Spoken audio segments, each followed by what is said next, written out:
ఎన్టీఆర్ భరోసా పింఛన్ల పంపిణీ కార్యక్రమం ఓ పండుగలా ప్రారంభమైంది. గుంటూరు పశ్చిమ నియోజకవర్గంలో ఉదయం 6 గంటల నుంచి సచివాలయ సిబ్బందితో కలిసి ఎమ్మెల్యే గల్లా మాధవి పెన్షన్లను లబ్దిదారులకు అందించారు. పెన్షన్ల పంపిణీలో కూటమి నేతలు, కార్యకర్తలు పెద్ద సంఖ్యలో పాల్గొన్నారు. గుంటూరు పశ్చిమ నియోజకవర్గంలో పెన్షన్ల పంపిణీకి సంబంధించి మరింత సమాచారం మా ప్రతినిధి సాంబశివరావు అందజేస్తారు. సాంబశివరావు.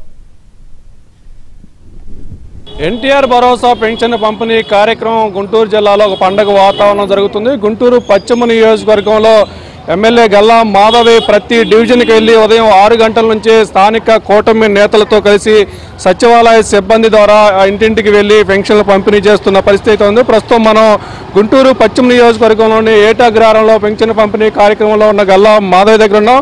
మేడం చెప్పండి, ఏంటి ఎట్లా జరుగుతుంది ఈరోజు పెన్షన్ల పంపిణీ కార్యక్రమం? ఒక పండగ వాతావరణం నెలకొందండి. ఇక్కడ ప్రతి ఒక్కరూ కూడా వారి కళ్ళల్లో మీరు చూస్తున్నారు, ఎంతో ఆనందం వ్యక్తం చేస్తూ ఉన్నారు. ఒకసారిగా 7,000 తీసుకోవడం అంటే నిజంగా ఎప్పుడు కని విని ఎరగని ఒక పరిణామం ఇది రాజకీయ చరిత్రలోనే. అదేవిధంగా ఒక సంచలనంగా ఈరోజు ప్రజాప్రతినిధులందరూ కూడా ఇంటి వద్దకే వచ్చి పెన్షన్లు ఇవ్వడం జరుగుతుంది. చాలా ఆనందం వ్యక్తం చేస్తున్నారు. చంద్రబాబు నాయుడు గారు ఏ మాట అయితే చెప్పారో, నేను ఇంటి పెద్దగా ఉంటాను, మీ కళ్ళల్లో ఆనందం చూస్తాను, నిజమైన ఆనందాన్ని నేను చూస్తాను అని ఏ మాట అయితే చెప్పారో అదేవిధంగా ప్రభుత్వం వచ్చి రాగానే ఫస్ట్ సంతకం పెన్షన్ల మీద పెట్టి పెన్షన్ని పెంచడం జరిగింది.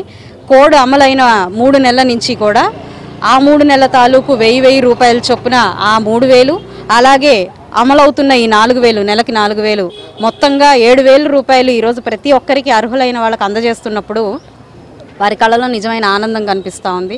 మేము కూడా ఇలాంటి ఒక అద్భుతమైన పండుగ వాతావరణంలో పాలు పంచుకోవడం నిజంగా చాలా ఆనందమైన విషయం అండి ఇది.